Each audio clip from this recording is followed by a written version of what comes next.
What's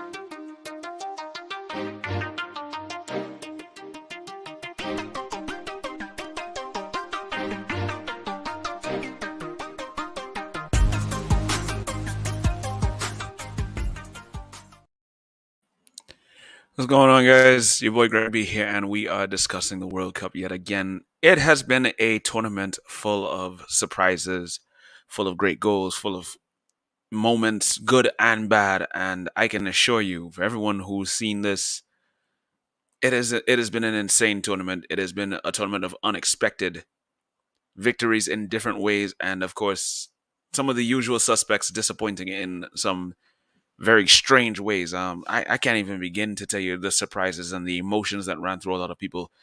This week has been insane. This week has been crazy. For those who are interested in joining, the link is in the description. We are broadcasting this live on YouTube, as you can see. It's across on the screen right below. If you're tuning in, free share the link as well too, and share the video for anyone who wants to come in. I'm allowing people to come in and call, chime in and give their opinions, no matter who the supporters are. Even if your team didn't make it out of the group, no shade. I'm not making fun of any particular team. I know people probably think I'm going back for Germany fans again. I'm not. I'm not. But if anybody wants to give their opinion, just a general consensus of how they viewed this World Cup over the last weeks, a few weeks that have gone. And trust me, I think everybody is seeing the excitement. So once again, the link is in the description. Feel free to share, feel free to like, and feel free to call in if you choose to share your opinion. The football has been so much to look at. The last time we left off, we had the round of 16 games. Between the last game we covered was Argentina and Australia. We were doing predictions for the other games. The round of 16 games, we had France and Poland winning by 3 goals to 1 in the round of 16. England winning 3-0 against Senegal. Japan and Croatia. Now, Croatia had this one on penalties. It was 1-1 between Japan and Croatia in the round of 16, and Croatia won this one 3-1 in a penalty shootout. Now, bear in mind, Croatia and penalty shootouts are going to be a continuous trend in this World Cup as we go along through the review. So keep that in mind as we go forward. Next games that happened there, Brazil and South Korea played a 4-1 scoreline. Morocco and Spain. Now, like I said, it's another team that we also have to be mindful of. Morocco, they had their fair share. They caused one of the upsets of the tournament as well, too, knocking out Spain also in a penalty shootout, winning that penalty shootout 3-0. So Morocco advancing to the quarterfinals for the first time in their country's history. Portugal putting on one of the performances of the round of 16, winning by 6 goals to 1. And a hat trick for one Mr. Goncalo Ramos, who was brought into the team at the expense of one Cristiano Ronaldo. And of course, there was a bit of a story going around that time where there was a poll being done in Portugal by a Portuguese website, Ebola, that 70% of the Portuguese fans wanted Cristiano Ronaldo to be on the bench for that game. So it turns out it worked and it paid off dividends. And I mean, I'm not surprised that a lot of people who were Cristiano Ronaldo fans felt a kind of way about this, but Fernando Santos felt somewhat vindicated by his decision. I mean, I on the other hand, I had a little bit of fun with it. I'm not going to lie. I posted that, and then I said to myself, but I thought Manchester United was the problem. Yeah, safe to say I got some backlash. If you see the Twitter link, you'll probably know what I'm talking about. So yeah, that was there. Going back to that, that was the last of the round of 16 games. This is where the football got very, very, very interesting. The quarterfinals saw Croatia and Brazil face off against each other in what was a difficult battle. It looked like Neymar had just broken the deadlock in the first half of extra time, but Petkovic came back in the 117th minute, 3 minutes before they went to a shootout, and equalized. It would eventually get to the shootout, and Brazil's front line. I mean, there was an experience in the first set of kickers, and it showed.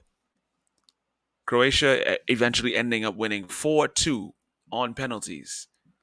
Heartbreak for Brazil, heartbreak for the Brazilian fans worldwide. And I know a good few here that were very much frustrated as to what transpired. So, tough one to take for the Brazilians, tough one to take for all their fans as well too. Such a shame, such a shame. But they weren't the only ones that suffered a bit of disappointment. Being a Dutch fan, it kind of was. It was. I kind of expected something like this to play off, but I didn't expect the drama that would come behind it. The Netherlands playing Argentina in that quarterfinal game, and it looked like it was going in Argentina's way in the first half. Nicolas Molina scoring the goal from a Lionel Messi assist to open the scoring in the 35th minute. And I said to myself, all right, this is going to be a lot tougher than I thought it was going to be. And it stayed that way up until the end of the first half and up until the 73rd minute, where Marcus Acuna was brought down in the box by Denzel Dumfries. And a penalty was given. And who else was going to step up and take that penalty other than Lionel Messi, equaling his record with Diego Maradona for the most goals for Argentina in the World Cup. At least between those two, it was current the most goals overall for Argentina in an international tournament is held by one Gabriel Batistuta. And you thought to yourself, all right, the job is pretty much done for Argentina at this point. Until substitute Wout Weghorst, yeah, that's how you pronounce his name. The Dutch and the Germans have similar pronunciations. You pronounce the W's like V's. So for those of you who need an idea of how to pronounce anybody's name, whether they're Dutch or German, there's similarities there. Wout Weghorst came on, and in the 83rd minute, he would score a header to pull one back for the Netherlands. And I thought to myself, okay, you know what? They're going to make this interesting, and it's going to be a nail-biting finish. What happened in stoppage time caught everyone off guard. I was literally in Smokey and Bunty's on Arapita Avenue that day, and it was absolute bedlam inside there. Everybody was just absolutely mad. The people who weren't supporting Argentina were just screaming until the top of their lungs. The Argentine fans that were by themselves in a few corners, I saw one of them dropping his head like, "Oh no, not again." Ah man, it was absolutely crazy to see, but you gotta love football for that kind of drama. And for the rest of that period, there was nothing happening. There was nothing going. It got feisty. There was some fights on the field.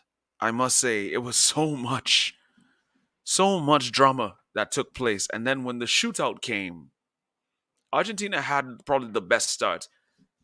Emi Martinez with two vital saves.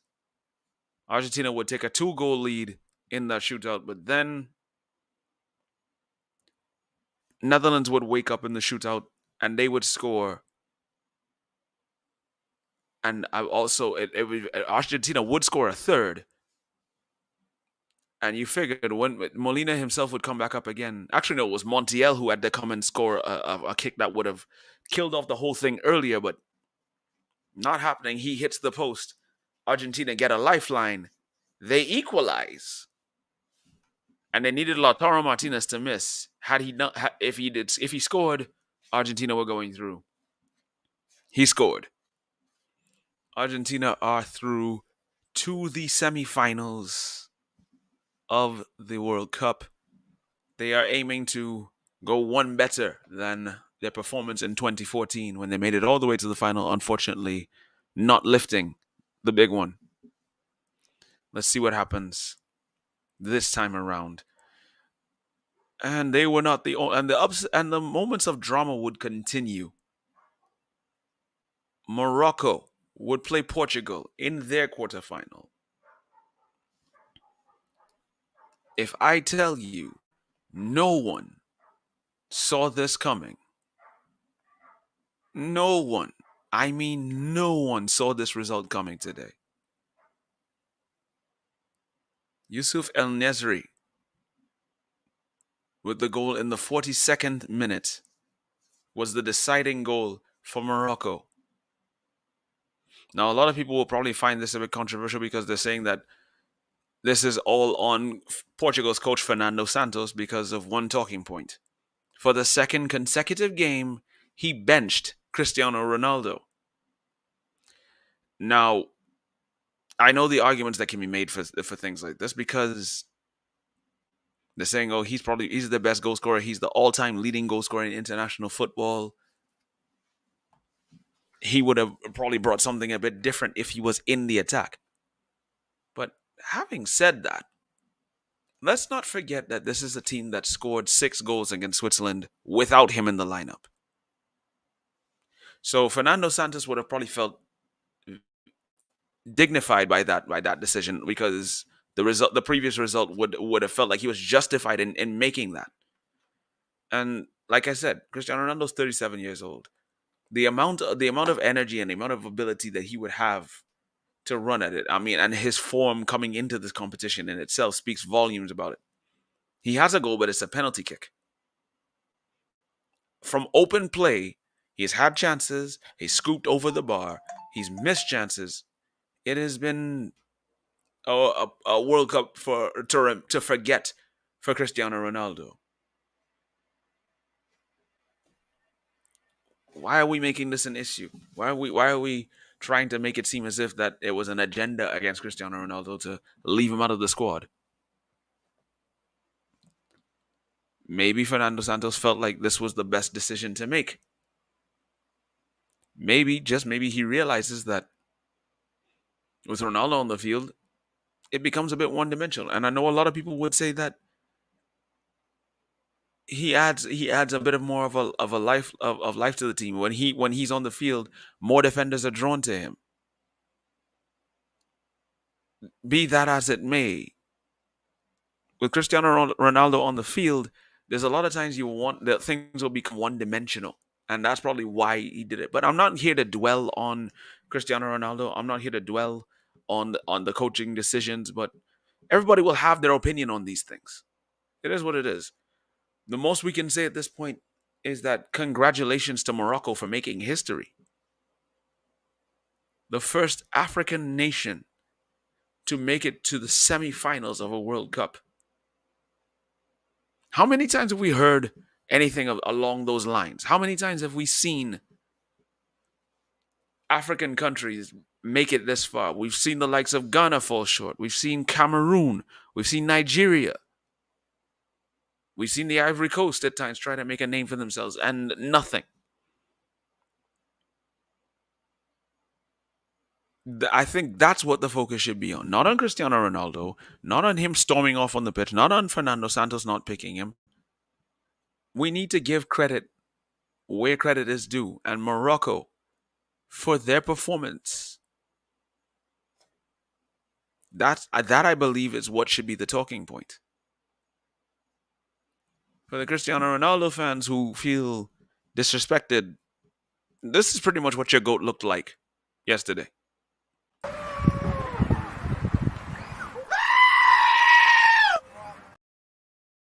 Okay, in case you didn't hear it, let me play that for you one more time.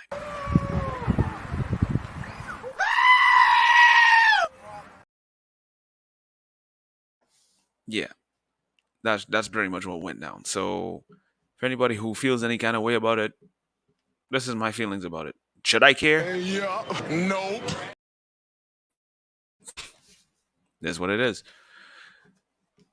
So the next quarterfinal that took place, not Portugal, France taking on England. England, unfortunately, going down by 2 goals to 1. The first goal for France from Aurelien Chouameni. An amazing, an amazing strike from that young man. Hard to believe he's only 22.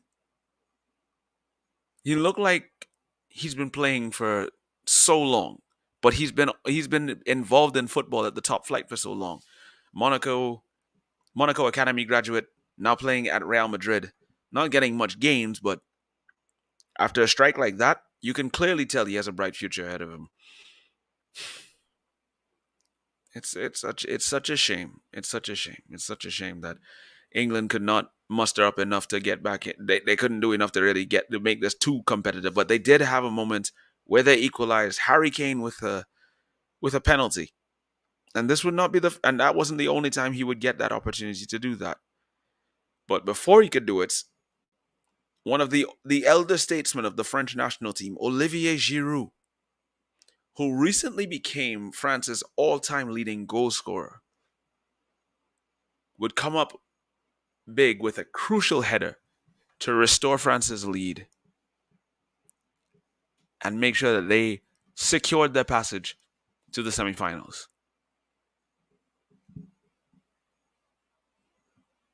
And later on in the game, another penalty would be given after Theo Hernandez would go through the back, Jude Bellingham, and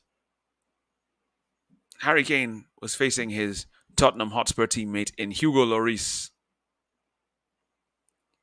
It was a bit of a chess match between the two of them the first time. Harry Kane won that round, but not this time. This time, he would send that ball into orbit.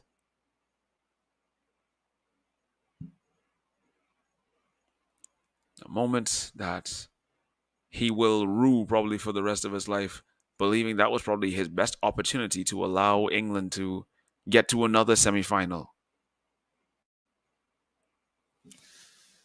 But it seems like the focus is trying to be shifted away from him a bit because Marcus Rashford had a free kick after coming on that he was taking, and just people were thinking after his wonderful free kick against Wales that he probably would have done it again. Not this time. The ball just shaved over the bar, and that was the last kick. England love to say that it's coming home, but they're the ones going home. So it's not a nice time to be an England fan at this point because now they for all the stock that they put behind this team, as talented as they are. Next time, just don't talk before you actually have the result. So trust me, it's like I know a few friends of mine who are diehard England fans, and whenever they start saying that it's coming home, I just say this: Yeah, I.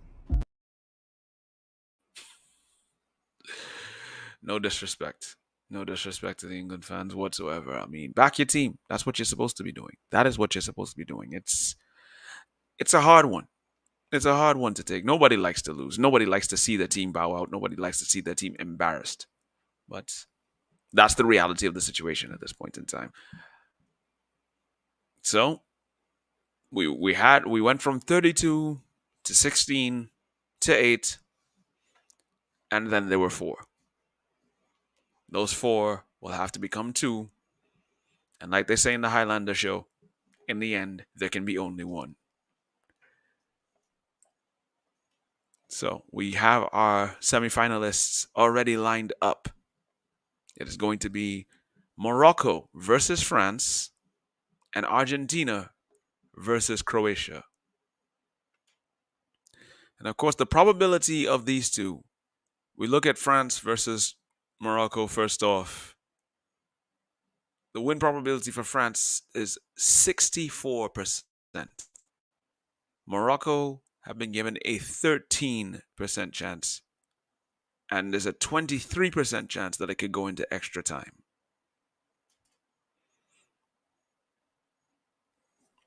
I don't recall them ever meeting at any point in their history.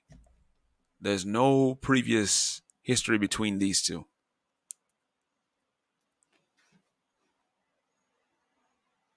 At least not to my knowledge, but I'm looking through it here.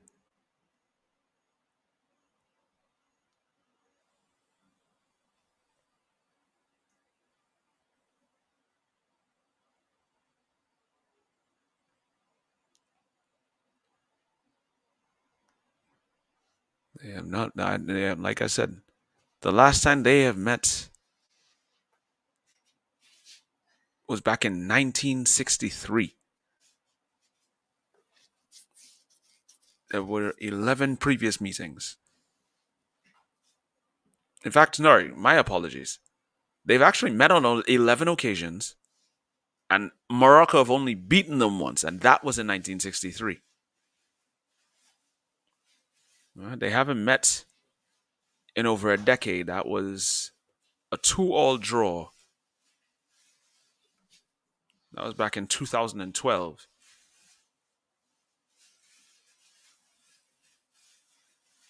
And then earlier in 2000, Morocco would suffer a 5-1 defeat at the hands of France when they were also World Cup champions at that point in time.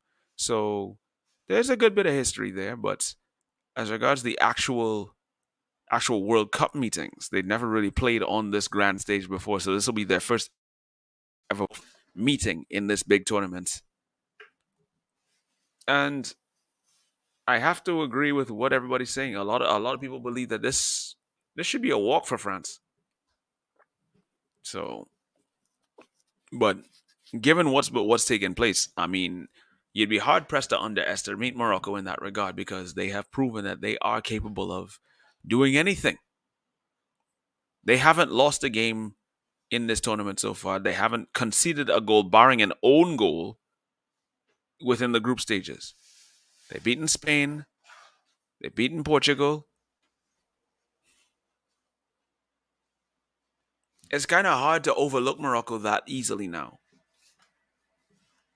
The question is, will they be able to pull out another upset out of their hat, or will it just be a point of, yeah, this is as far as we get? If they do overthrow the world champions, this that result will go down in history. Forget Cameroon beating Brazil for the first time for an African country to do that. Morocco will etch their name in the history books as the ones that dethroned the champions and made their way to a final. They will be the first African team to make a World Cup final if they do this. Hakim Ziyech, Akraf Hakimi, these two men will be pivotal for France to hold off France from being an attacking force. But of course, one name is always going to be a worry for defenses in that France team, and that player's name is Kylian Mbappe. Does Morocco's coach have a game plan to stop him? England thought they did, but they forgot that they still had the likes of Olivier Giroud, Ousmane Dembele, Antoine Griezmann. Just a few names that you can easily roll off the tongue as potential game changers for France. They thought they had a chance, but we can't fault them too much because they did go down fighting. That's the most we can say at this point. And they did. England did go down fighting. It was just unfortunate that nothing came that was fruitful for them. But so it goes. But as I see it, Morocco have the potential to make this interesting.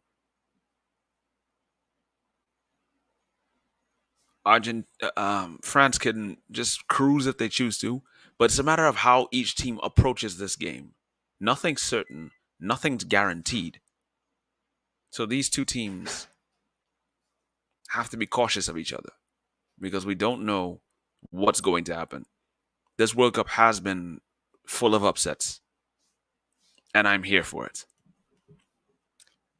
So enough about that game. The next game that we have to talk about, of course, is Argentina versus Croatia. Argentina will be looking, like I said, to make a better showing than they did in the last World Cup and going out in the round of 16 to eventual winners and current defending champions, France.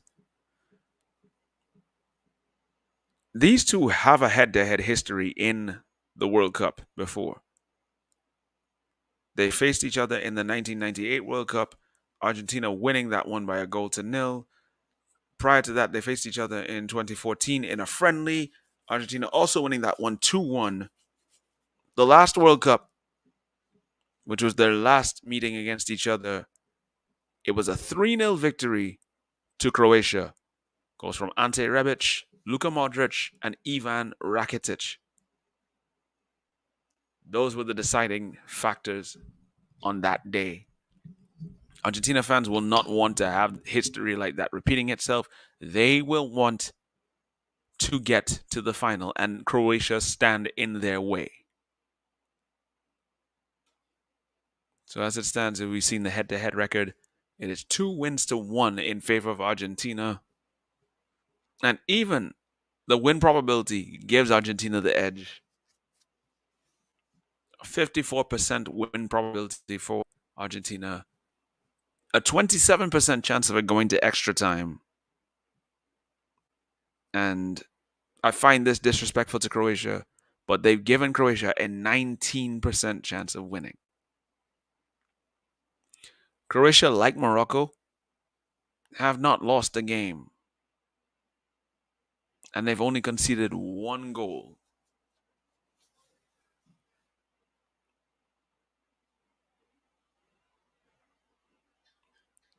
I think this is very disrespectful to Croatia.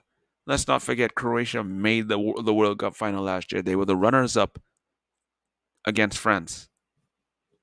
Luka Modric at 37 years old is proving that this is how you perform when you're going down into the end. You go down. You know you're not going to be the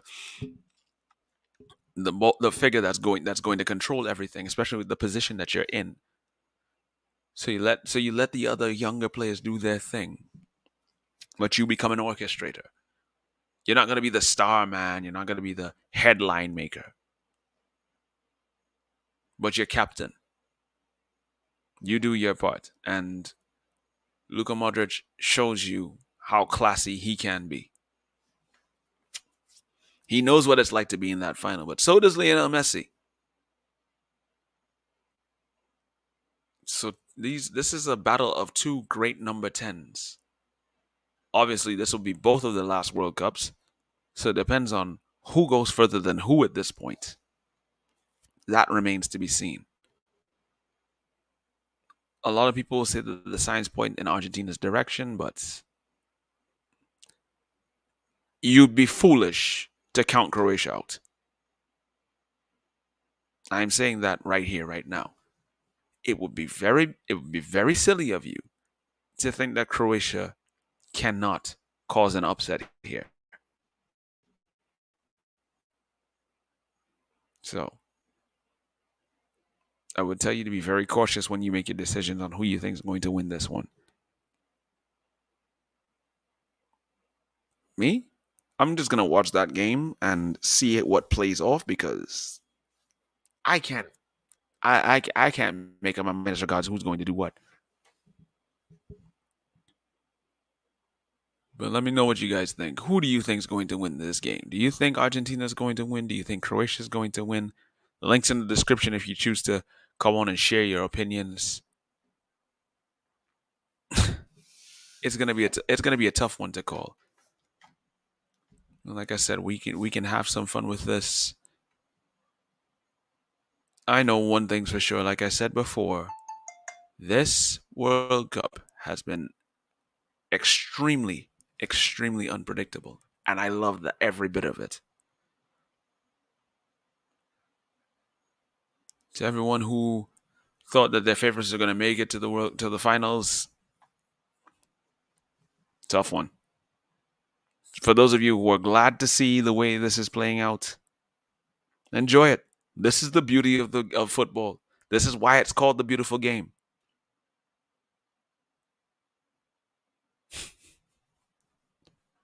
I'm not even mad. Like I said, I wanted to see Holland try and make another final, but didn't happen. Did not happen. The Brazilians are going home disappointed. The Spaniards are going home disappointed.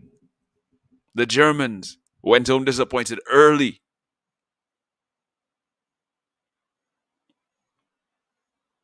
Who knows what is going to happen next? This World Cup has served up so much entertainment, so much excitement, so many upsets. I can safely say, for all the issues that people had with Qatar and their stance on certain things, the football has really come to the fore.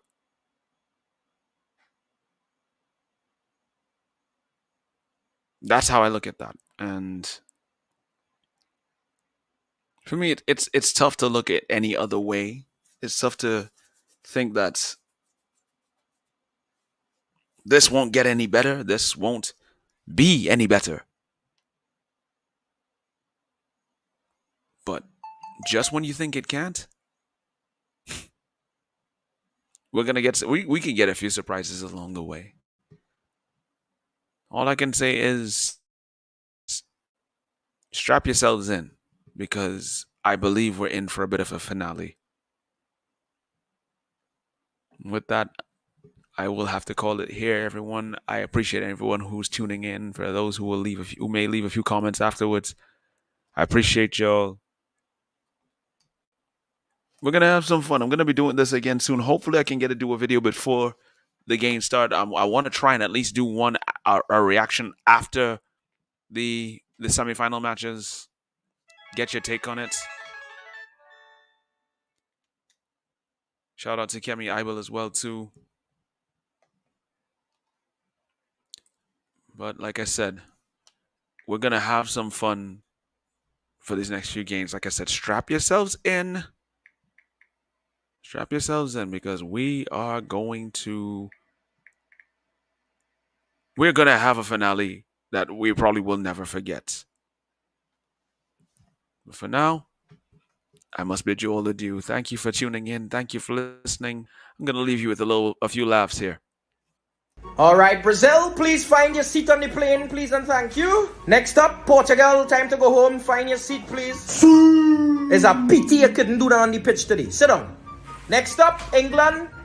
All you always saying it coming home, but Ollie is the only one that does go home. Wait, where's Germany? Them went home long time. Them wasn't a separate plane. Anyway, you guys sit tight. The next team to join the plane is Argentina, because they're gonna get knocked out very soon, alright?